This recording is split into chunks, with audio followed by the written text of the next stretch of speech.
एक छोटी सी स्टोरी है, मनुष्य की कीमत।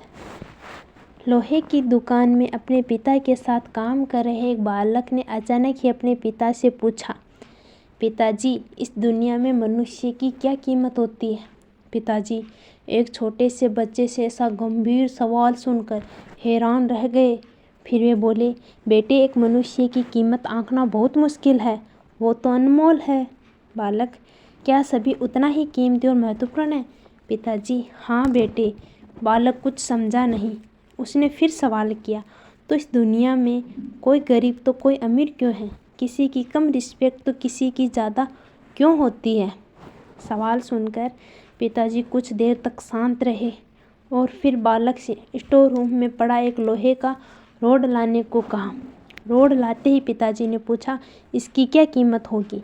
बालक बोला, 200 रुपये। पिताजी, अगर मैं इसके बहुत से छोटे छोटे कील बना दूं तो इसकी क्या कीमत हो जाएगी? बालक कुछ देर सोचकर बोला, तब तो ये और महंगा बिकेगा, लगभग 1000 रुपये का। पिताजी, अगर मैं इस लोहे से घड़ी के बहुत सारे स्प्रिंग बना दूं तो? बालक कुछ देर गणना करता रहा और फिर एकदम से उत्साहित होकर बोला, तब तो इसकी कीमत बहुत ज़्यादा हो जाएगी। फिर पिताजी उसे समझाते हुए बोले, ठीक इसी तरह मनुष्य की कीमत इसमें नहीं है कि अभी वो क्या है, बल्कि इसमें है कि वो अपने आप को क्या बना सकता है।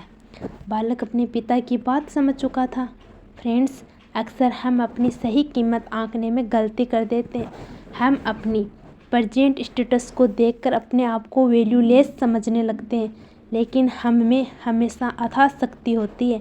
हमारा जीवन हमेशा संभावनाओं से भरा होता है। हमारी जीवन में कई बार स्थितियाँ अच्छी नहीं होती है, पर इससे हमारी वैल्यू कम नहीं होती है। मनुष्य के रूप में हमारा जन्म इस दुनिया में हुआ है, इसका मतलब है हम बहुत स्पेशल और इम्पोर्टेंट है। हम हमेशा अपने आप को इम्प्रूव करते रहना चाहिए और अपनी सही कीमत प्राप्त करने की दिशा में बढ़ते रहना चाहिए। Thank you.